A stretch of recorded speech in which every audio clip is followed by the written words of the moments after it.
welcome back to everyone that's tuned in to the American Ultra Stock channel. Thank you so much to all of you. We hit 1,400 subscribers. Thank you so much for all of you guys that have been supported throughout this journey.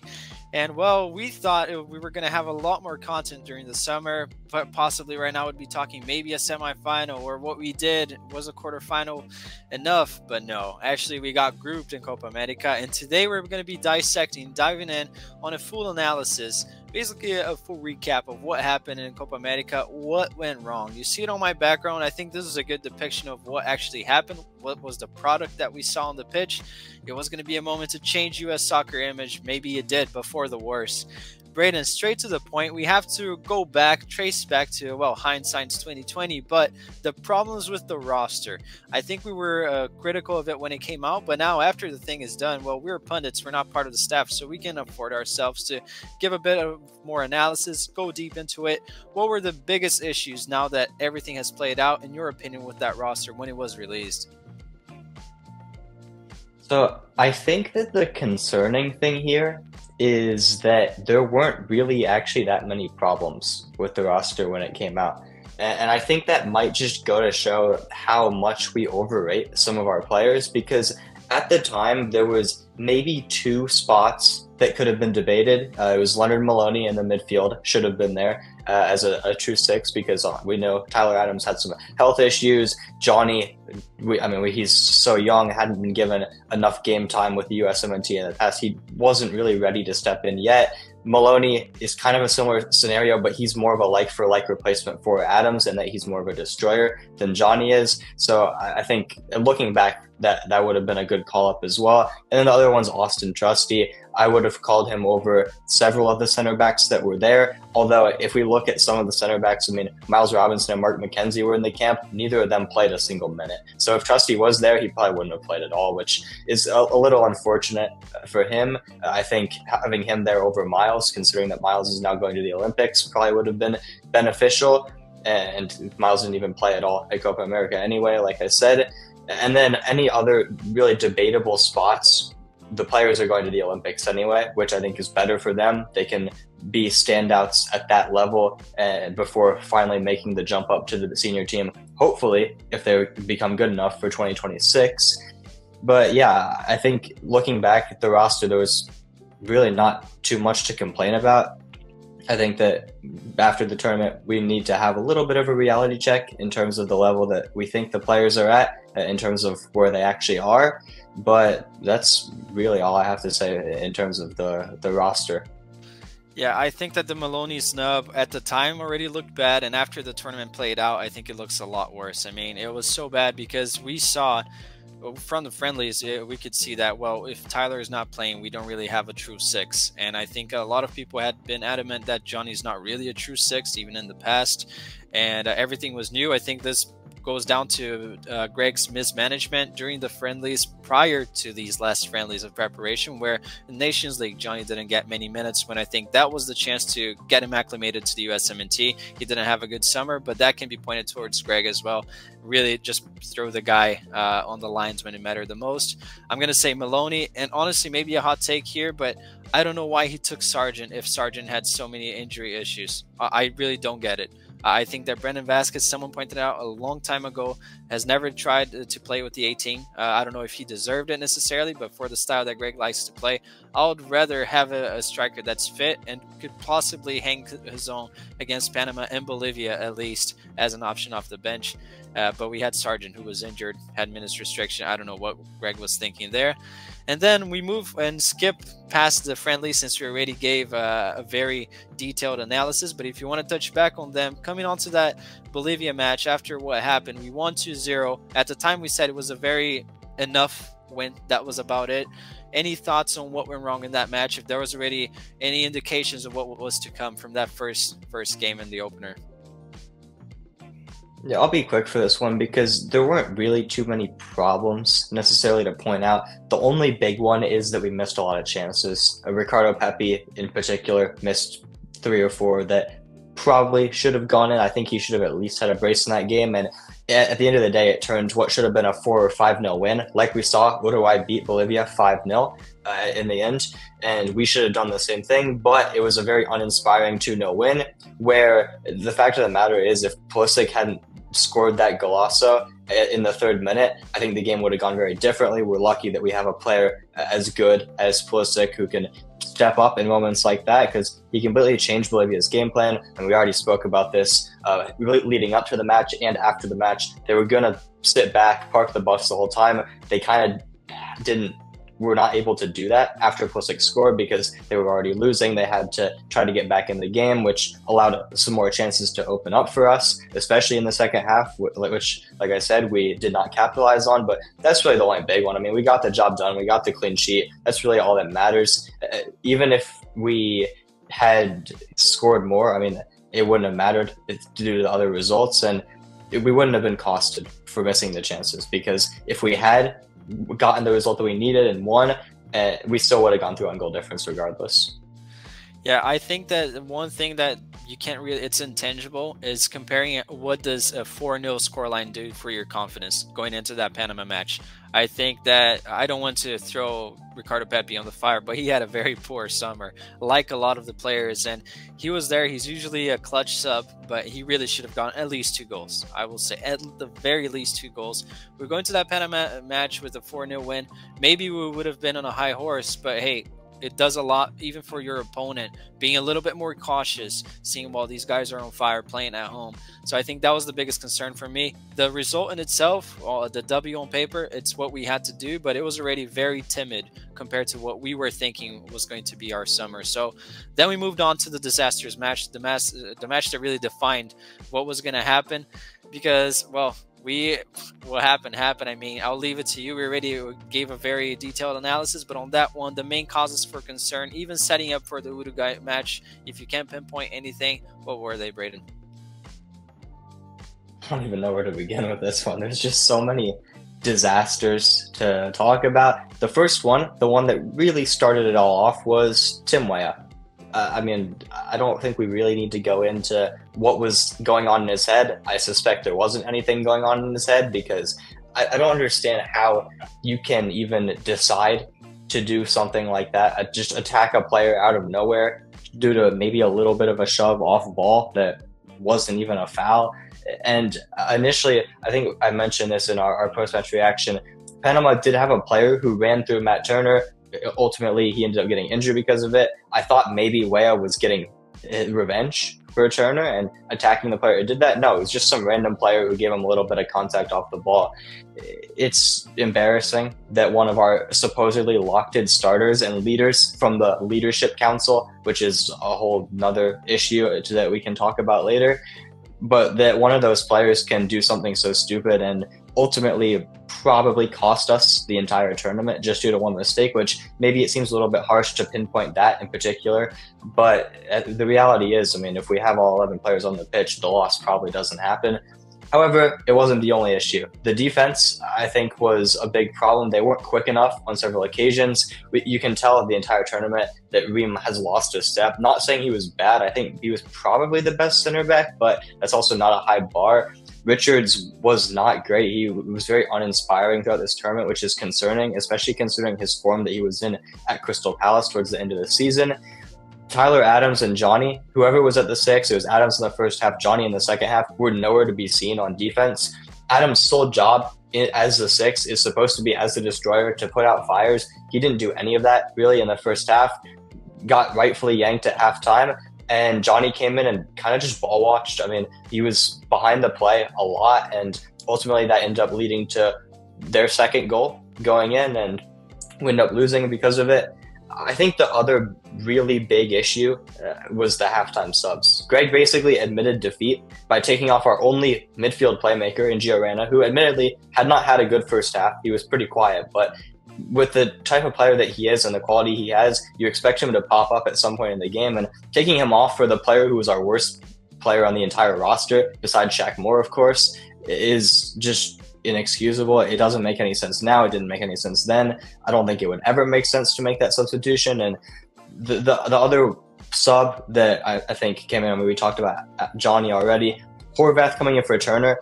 you can't really blame anyone for this one besides the Panama player who took out Turner. I don't remember who that was, but having an injured Turner in the first half and a very rusty Horvath in the second half was not good for our goalkeeping. And I think if we had a healthy, fit, in-form goalkeeper, at least one of those goals doesn't happen.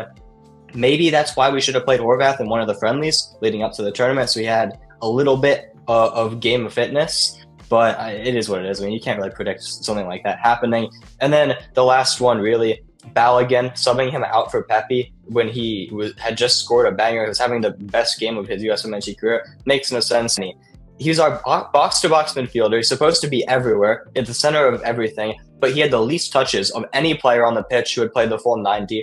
And he also lost the most duels in the match. Not to mention going to a hookah bar after the game. It just shows his mentality. And I mean, I think this entire tournament he was poor. He was clearly a step behind the play at all times. It's a major cause for concern. Yeah, and we're going to get into the players with a player analysis right after dissecting the matches. I'm just going to say, honestly, the game management was so cowardly. Honestly, I don't think that Gregg, looking back, I don't know if he has the sense of criticism. Like you said, the halftime subs, you're basically giving up and setting yourself up to play like a minnow. We are supposed to be the Giants here and impose our will playing at home. Yeah, we're one man down, but we've seen in the past, even the last Copa America we played at, we played against a lot better team in Paraguay with one man down, and we did a lot better, held our own. I don't think that we were set up to ever win that game. I think Gregg had a tie in mind, and that's very disappointing. And I think that the players probably bought into that. I mean, they're being coached by this guy, but again, we need to hold them accountable. On the McKinney situation, absolutely unforgivable in my opinion, to go to a hookah bar right after. Some people will say, and I think this is ridiculous, that, oh, these guys are professionals, it's off the clock. Well, the product that they have and the instrument that really dictates how they work is their body. That's their instrument of work, and they're just identifying it. And also the respect for the fans. I mean, you're going there showing that you don't really care. On the match itself, I think there was only one major point you didn't touch on. It was the disaster that was Cameron Carter-Vickers playing. I mean, I think that he was, out of the subs, the worst one.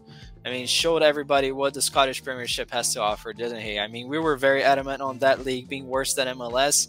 Not trying to defend, I'm not by any means an MLS lover right here. I'm actually very critical of the league, but I would rather have Miles Robinson over him. I think we said it before. And unfortunately, CCV got the nod, and he was horrible in that match. Arguably, they should have had a penalty. And, well, we lost that match, so everything, we made it hard for ourselves. Maybe we got what we deserved, considering management, how the players performed, the lack of awareness and urgency. And then heading on to the Uruguay match, I actually think it was quite a valiant effort. If everything had gone to plan, where we even tied Panama, I mean, we reached this match, but ideally we win that match and lose to Uruguay, it's not out of the picture. Not really a bad result there. Well, obviously you lose, but respectable, understandable. Ultimately, we go into that match needing a result, and we didn't even force a save from Roche. So what were the biggest problems in your opinion on that one, Braden? We were both there.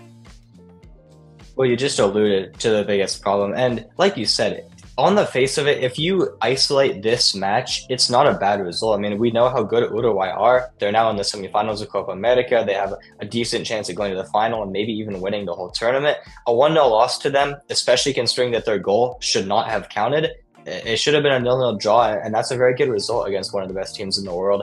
However, the fact that we had everything to play for and they had nothing to play for, and now I know that with Bielsa in charge, even though he wasn't on the bench, I mean, the team under him is not going to quit. They're still going to play like their lives are on the line every match, but we should have done the same. I did not expect to go out there and see our boys look second best in terms of mentality, which is, I think it just kind of speaks to the team culture that Gregg has set up. I mean, we talked about it with the Way incident. Something like that has now happened twice in a very limited amount of time. We saw it back last fall with Serginho Dest. I think, and of course we talked about McKennie going to the hookah bar. I mean, I think the team mentality is just completely not there. They're immature, unprofessional, and I mean, that's a whole other conversation. Maybe we'll talk about that a little bit more when we analyze the players. But you mentioned it. We didn't force a single real save out of Roche. There was maybe a couple that got blocked and dribbled to him that maybe on the stat sheet counted as saves, but we didn't create a single chance, a single clear-cut chance in 90 minutes of a game where everything was on the line. We had to get a result. We had to win because Panama ended up beating Bolivia. despite Gregg's insistence that during the match that it was 1-1, which it was, and then immediately we concede due to a lack of concentration. I mean, there's so much I can say about that, but I think the problem was the lack of tactical adjustments. Gio and Pulisic on the wings was a good touch. I was doubtful of it at first because MMA midfield isn't going to create anything, and I mean, they didn't. But Gio and Pulisic were both very lively on their specific sides early on in the match. However, I think it was clear towards the end of the first half, and especially in the second half, that Uruguay had figured it out. They didn't really create anything towards the latter 60 or so minutes of the match, which is, I mean, that's 2/3 of the game. That's very concerning.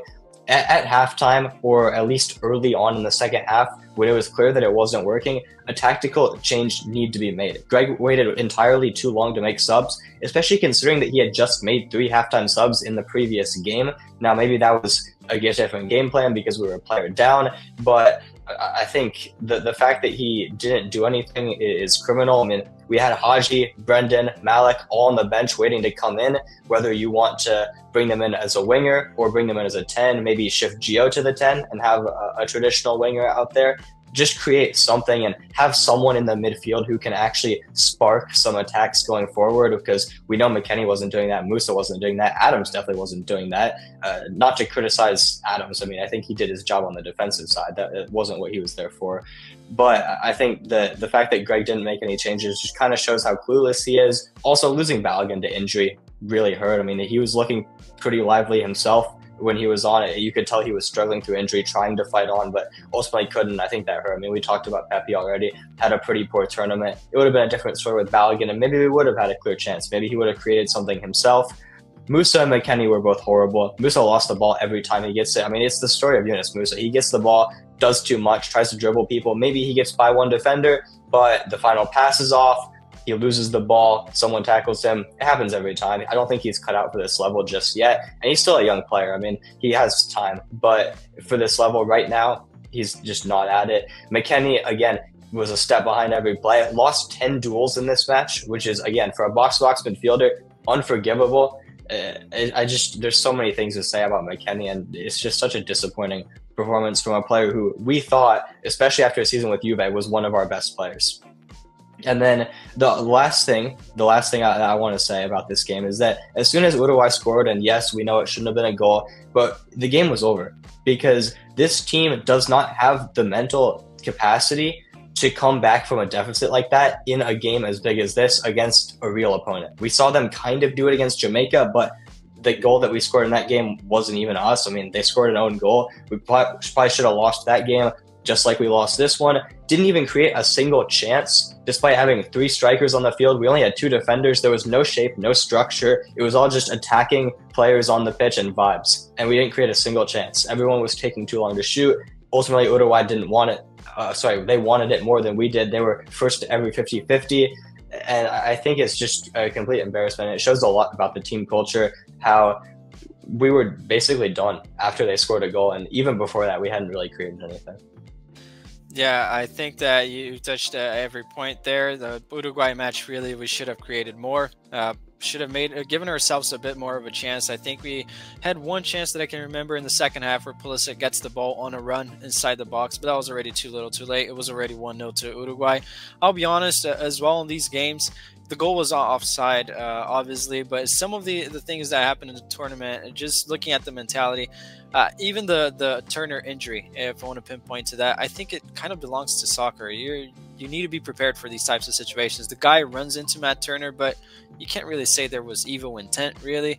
Like the goal, it was offside. I mean, obviously, hard done by, shouldn't have happened, but you have to kind of be prepared for these scenarios, especially knowing CONMEBOL, knowing the organization of the tournament. I think it just shows more than anything, how naive we are and how naive our leadership is. I mean, banking on Bolivia to tie the game against Panama.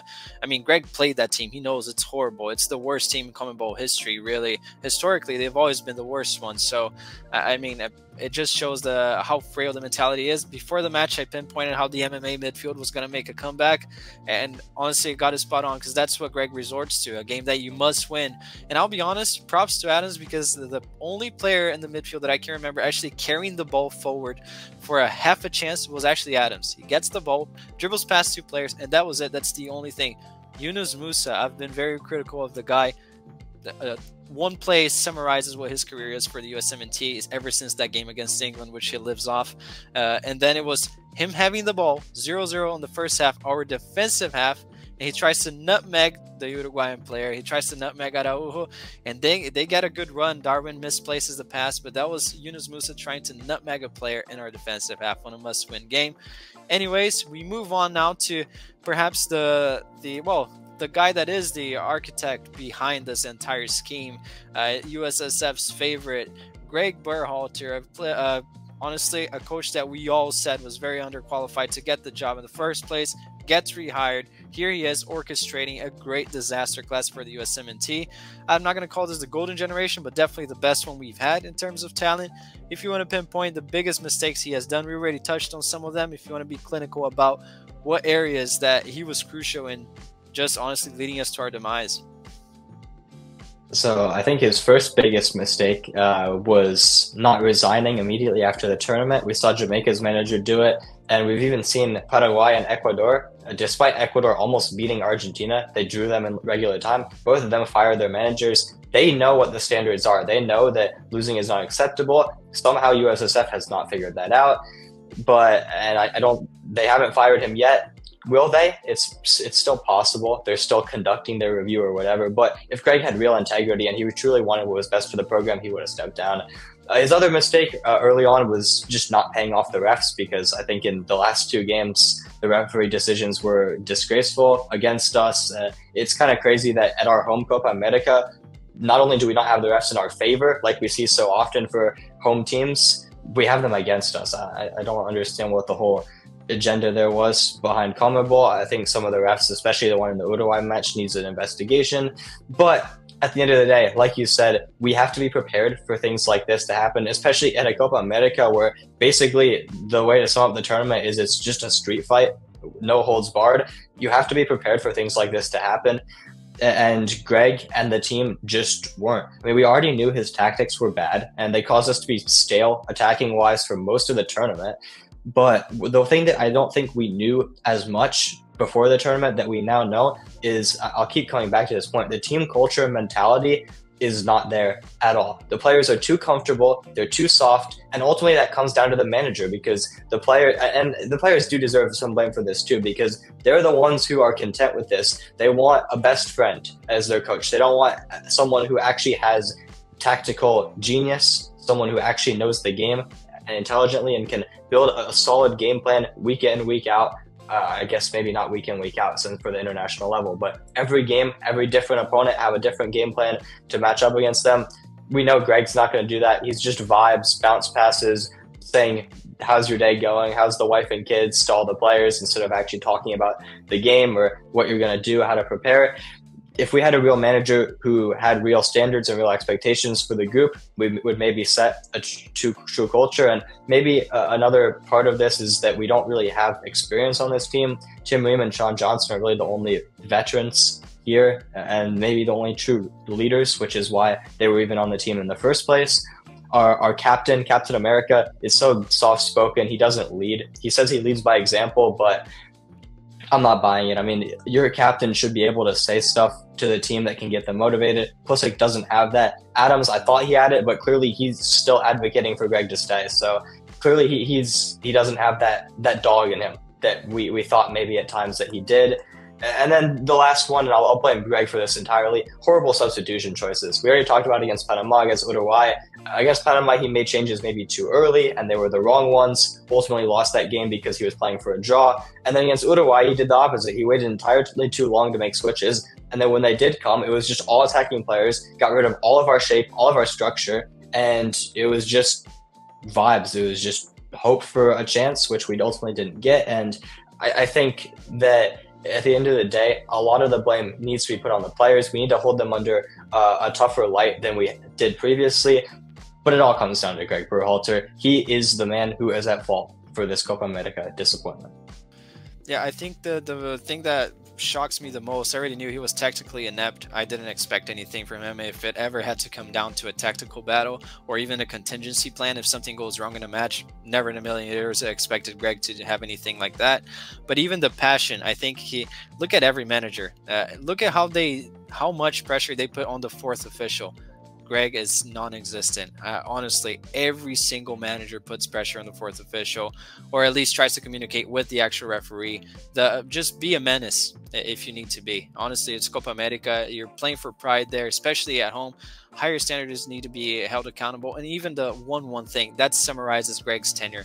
I mean, just as coward, can you be a coward? Oh, you can. All right, let's do that. That sums up Gregg, really. So the mentality aspect is the only one that I learned from him. I maybe thought that he had some passion, some fight in him.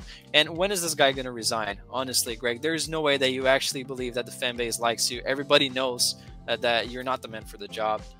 If he by any chance comes across this, or by any chance really the slightest stretch of the imagination, just resign. Honestly, it's not nice to work in an environment where people don't like you. Obviously your bosses may like you, but the fans are not with you. Everybody knows that the best for the program to advance. Can you extract more from these players? I would say he hasn't even extracted half of what these players can give, because quite frankly, these players are not as good either.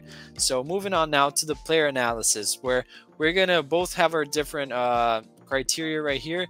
Braden, how did you just break down on how to group up these players, and what is your take on most of them? We know a lot of them didn't get a single minute, but overall takeaways. Yeah, so I'm just going to quickly go position group by position group. We'll start with the goalkeepers. I think the main takeaway is that it's time to trust the youth, the players who are at the Olympics, and even some that weren't called, like Chris Brady.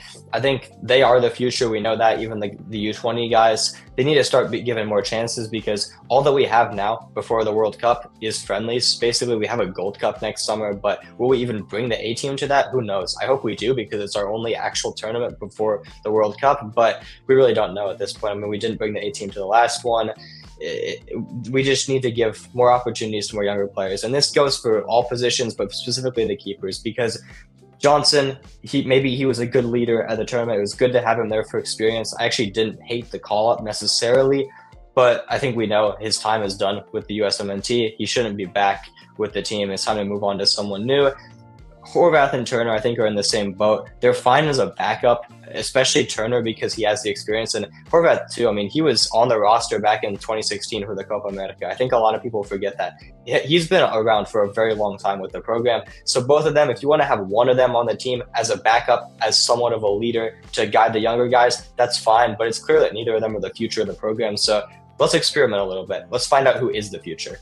For the fullbacks, this one's pretty straightforward. Scally and Jedi were two of the very few players who I thought actually had good tournaments and should leave the Copa America with their heads held high on an individual level. They obviously keep their places. Loon didn't play at all, but he's a good backup left back, very young, very talented, should keep his spot. Shaq Moore, I mean, we already know Shaq Moore, the worst player at the World Cup, the worst player at Copa America. Thankfully, he didn't play at all, but I mean, he was going to play against Uruguay before Joe Scally decided that he has to fight through an injury for the sake of the team. So props to him again for that.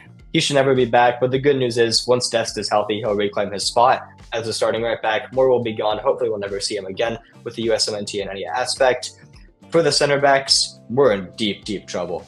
Richards is our best center back. He still is, but didn't have a great tournament. He was very unconvincing. We still need to keep him around, obviously, because I think he is the future of at least one of our center back positions, but he needs to start bringing his club form over to the international level, because it was slightly concerning this summer.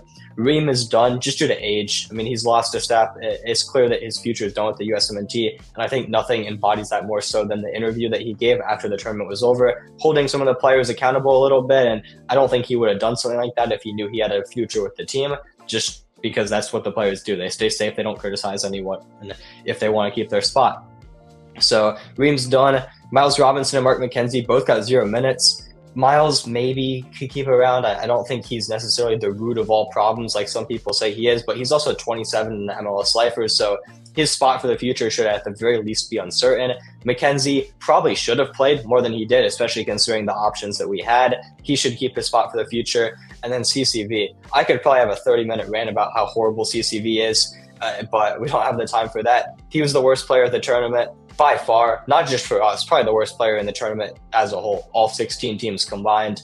Should lose his spot for good until he can prove that he can play at a competent level at the club game. You already spoke about how horrible the Scottish Premiership is. I truly believe that MLS is a better league than that. And the 6 games that he gets per year in Europe against Celtic, it's just not enough good level of competition. He gets exposed in all those games regardless. He's not up to the standard. If he moves to a top 5 league, good for him, but he'll fail there. And I don't think he has the ambition to even go there in the first place. So he needs to leave ASAP.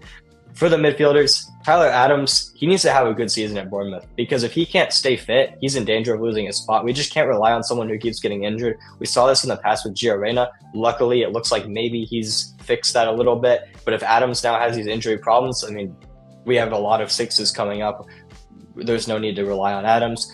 Johnny is young. I think he has a lot of future with the USMNT, but he needed to, like you said, be given a regular chance in March in the Nations League so he could really acclimate himself as a starter with this squad, because his lack of experience there, I think, cost us a lot in the tournament, and I think he needs to fix his effort level at times. Besides that, he's fine. He's part of the future. McKennie needs to be in real danger of losing his spot if he doesn't sort out his mentality, his weight problems, and his club situation. Because, I mean, if we get to a situation where he ends up in Turkey, not to bash the Turkish Super League or anything, but I mean, come on, we shouldn't have a player, let alone a starter, playing at that level, especially when you're supposed to be in your prime. I think there's a lot of issues with McKennie right now, and hopefully he figures them out, because I like him a lot. When he's in form, he's a very, very good player. We all know the technical ability he has. He's a funny guy as well, fun guy to be around. But at the end of the day, he needs to take a good, long, hard look at himself after this tournament. Musa, you already spoke on it. I already spoke on it. He's just too inexperienced, too young. He's not cut out for this level. Will he be in the future? It's very possible. I mean, he's still so young. I think we forget at times that he, like some of our other players, would have been eligible for the Olympics. Maybe that would have been the best spot for him this summer, because I don't think he was ready for Copa America. Luca de la Torre, it's harsh to even talk about him, really. He only played 12 minutes the whole tournament, but there's no reason for him to keep his spot. He just doesn't offer anything new to the team, whereas some other players might, that we could bring in, like Leonard Maloney, for example, like some of the cam options that we have, maybe. And speaking of the cams, Reyna and Tillman, I think we know they're fine. Reyna needs to sort out his club situation. Tillman just needs to be utilized more on the national team level, but I mean, their spots are safe. They're the future of the national team if they can keep up the talent level that we know they have. For the forwards, Pulisic is straightforward. He's a staple of the team. He's the best player. He's Captain America, but he needs to fix his mentality and become a better leader. I talked about that already. It's just not going to cut it. If he's our captain, we're not going to achieve anything. If he's our best player, that's fine. He's a world class on his day, but in terms of leadership, he needs to work on that. Weah needs to lose his spot. It might seem harsh, but that red card is probably the biggest reason why we got grouped and why our tournament ended so soon and why we're even having this conversation today. I think an example needs to be set, because Dest didn't lose his spot when that red card happened, and as a result of that, it happens again with Tim Weah in the biggest moment of the USMNT in such a long time, since maybe the 2014 World Cup. So I think he needs to lose his spot for a little bit. Example needs to be had. Standards need to be set. Haji just deserves more minutes, really. I just don't think he was given as fair of a chance. Brendan as well probably should have played more. However, he is in danger of losing his spot. If he doesn't have a good season at Leeds, there's other players that can come in that play his positions. He is versatile, but there's other players that can offer what he gives. For the strikers, Balogun is probably the one positive we can take away from this. I think we have finally found our future 9. Such a good tournament from him. It was unfortunate that it was ended due to injury. That's good. We have our striker. For the backups, Pepe's just not ready. Similar to Musa, he should have been at the Olympics this summer because that's more of his level. He gets in the chances, which is nice, but he just needs to improve on his finishing. That's it. I still think he has a future as the backup to Balogun for a long time to come. But for now, I don't know if he's ready for the level. And then Sargent, like you said, I mean, he was injured. He was knocked up. He just didn't given much of a chance, really. He came on for like 5 minutes at the end of 2 of the games. Didn't have a chance to do anything. It's probably time for us to consider bringing in other options who are fully healthy. So to quickly sum it all up, Horvath, Johnson, Ream, CCV, Shaq Moore, Luca de la Torre, and Tim Weah all need to lose their spots for a decent while. Bring an example, bring in new players. And then Turner, Miles Robinson, Adams, McKennie, Musa, Aronson, and Sargent all need to be in serious danger, and they need to be looked at seriously. The rest of the players are fine. Yeah, the way that I group up right here, it's a little bit on who I think had a respectable showing. I was going to pick Pulisic here as well, but just because of the mentality and reportedly, we don't know if that's true, but it very much sounds like it could be where he's backing Gregg. Although he did say something that I think was the best that you can say after the tournament, that, hey, I like the guy, but the decision whether he stays or not, it's not up to me. I think that's the most that you can go against the coach without publicly putting him on the spot. But I'll say Joe Scally and Balogun, in my opinion, were the stars of the tournament for the U.S., if you can even call it that. But both of them, they raised their stock. They did well. They did themselves proud, especially Joe Scally, going back to the friendlies. I mean, the guy, I don't think he will ever be the starter for us at the right back position. Maybe he should be experimented as a center back. He has played there for Mönchengladbach. We are in dire need of a center back to step up. I don't know if he has the size or the stature, but we've seen shorter center backs do well in the past. And he had such a good tournament. I think him and Balogun truly did themselves proud. And props to Balogun as well, coming off a very tough season and a very tough first 30 minutes against Bolivia. And he ends up having a really good tournament, fighting, battling it up, and showing that he can be the hold-up player as well. Really happy with this tournament. Props. I'll hold my hands up. I was critical of him at times during the season. And to have the mental fortitude of overcoming that during the summer, I think his absence really hurt us against Uruguay. So those are the only two that I can say had a good tournament. I'll go with Pulisic and Adams and Jedi as well. Jedi a little bit above them. Had good tournaments, I think, for what they could do. Although Adams against Panama was really at fault. If we watch back the first goal, he gets out of position, gets dragged into the Panama left back, and there's an acre of space for Coco Carrasquilla. Who's left by who? Well, Weston McKennie, the guy that moves like he's on quicksand. Honestly, legitimately don't think that McKennie has much of a future, really, if we want to achieve something bigger. Going to a hookah bar lounge, I mean, I grew up in Brazil. I'm used to a different standard set by the fan culture. I'm not saying take it to the extreme like the Brazilians do of threatening to set the guy's car on fire, but that's at the club level in Brazil. But I don't think that that's healthy. However, I see people trying to paper over the cracks and sugarcoat what he has done. I think him and Tim Weah, ridiculous for two different reasons. One was on the pitch, the other off the pitch. Consequences, ramifications need to be taken, and honestly, both of those guys shouldn't be seen for quite a while. Honestly, McKennie, for all this, oh, he's a nice guy, good viber, I don't really care at all. I mean, I don't care if he's the worst guy to be around and he's toxic, but he performs and pushes the other guys to try to do better. I'd rather that than a guy that makes the little environment and culture that they have, where they're all buddy-buddy with each other. It clearly isn't working. I highlight right here CCV, Shaq Moore. I mean, kind of the same bracket for me. Ridiculous, shouldn't even be called up. But some people say CCV is kind of young. Yeah, he has some experience, bad experience. What does that count for? Ridiculous. I mean, him, Shaq Moore, shouldn't be seen. I'll go with right here Pepe as well. It's kind of in the same bracket for me, where he had a horrible summer, and with the amount of options we have at 9, I wouldn't even mind putting Brendan Vasquez ahead of him for a few rosters. I think that was really bad. He's very young, needs more minutes, really. I think maybe the ring rust of just being a backup to a zombie in the Netherlands probably caught up to him.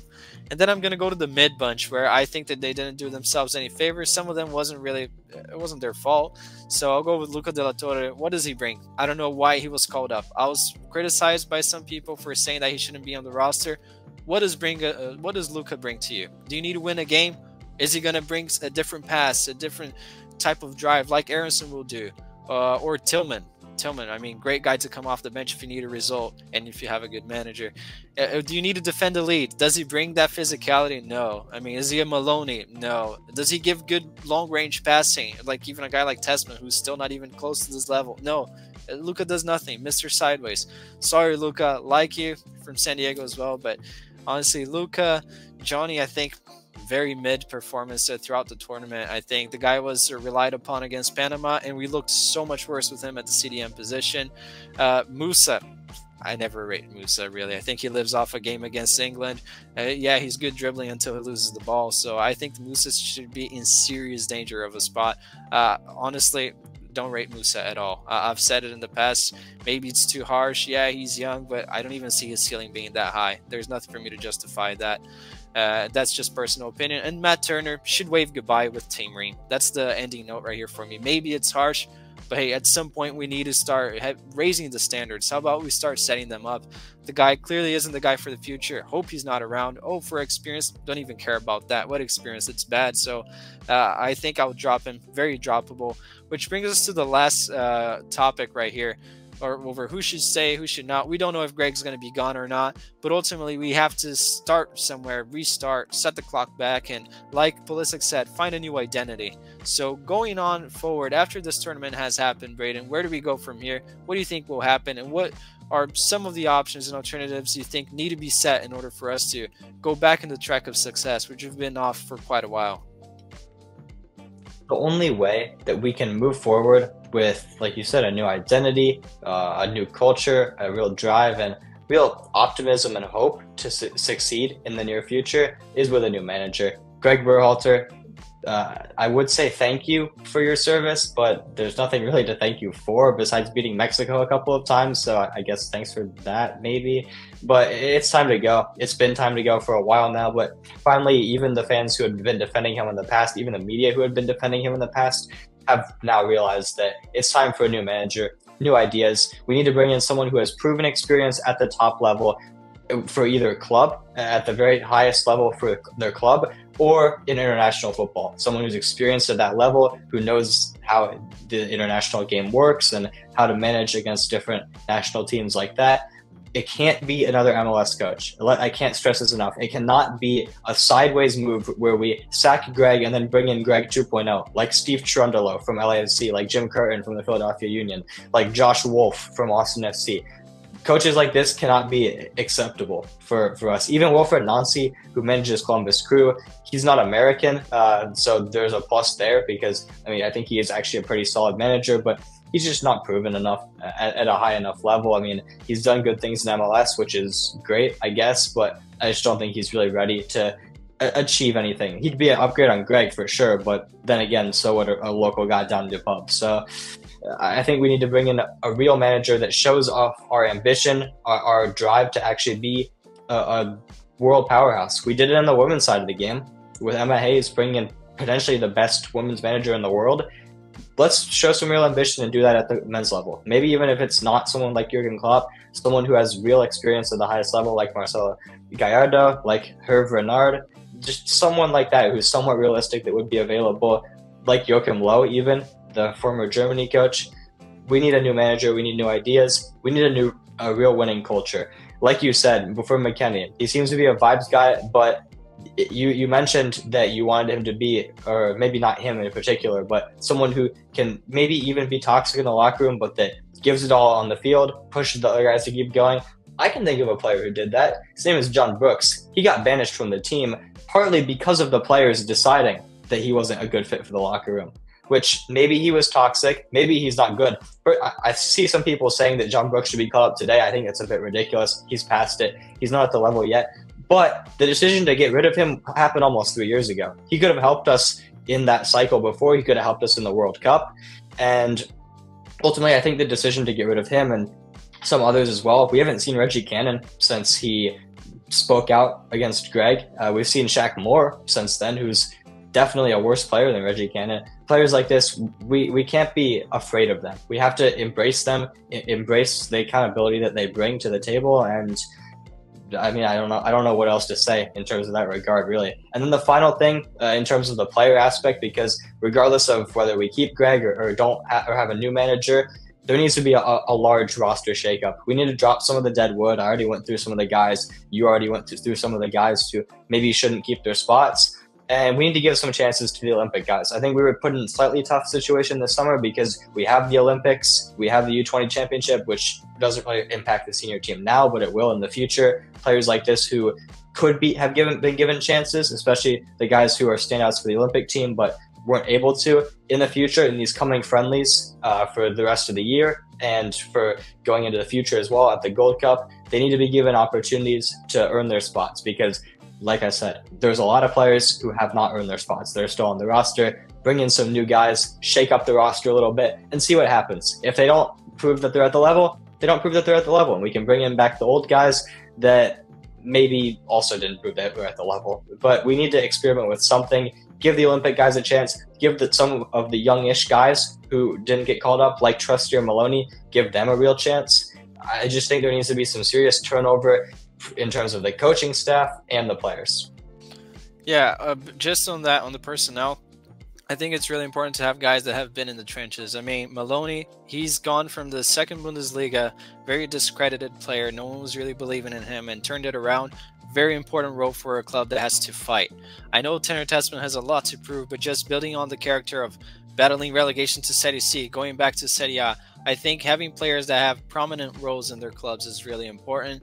And honestly, just I would be okay with leaving Luca de la Torre at home and bringing in a youngster like Esmir even. Every single national team seems to have a guy that's a prospect for the future to learn off from. That will be crucial for the program. Realistically, that player won't play, but then we bring up Luca. I mean, probably hating on the guy a little bit, but ultimately it comes down to the obvious: changing the manager. It has to be said. He needs to go. Do I think we're going to get a great appointment? I don't think so. I think it's going to be probably a Cherundolo type of guy. Granted, better than Gregg, in my opinion. It's a little bit better than a sideways move, more proven than Gregg, but that's so easy to do. I mean, I have a good resume here playing FIFA, and that's about as good as Gregg, really. So, honestly, just changing the manager and changing the fan culture a little bit. We see with McKinney being comfortable with going to a hookah bar lounge after the game. We see these players having power to the point where they can dictate some of the decisions. We need to take some accountability too. Why is it so hard to criticize some of these players? Yeah, we know that Gregg sucks. Yeah, we know he's horrible. But not saying he got scapegoated. He deserves every single bit of criticism.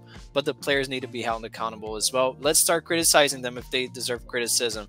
Let's not be so overprotective of these guys where they feel comfortable enough to basically give a slap in the face of the fans and go smiling to a place where you shouldn't be going as a pro athlete. So, on that note, I want to ask you guys in the comments below, what do you think are the changes necessary for this program to be back on track, if there ever was one? Maybe Klinsmann wasn't so bad after all. And looking back in the tournament, what went wrong in your guys' opinion? Let us know what you thought about the video, the points that we highlighted or not, if you agree, if you disagree, and ultimately where you think we will go. Who do you think will be appointed as the manager, and will Gregg even leave? Make sure to leave a like, subscribe, share with your friends, and see you next time.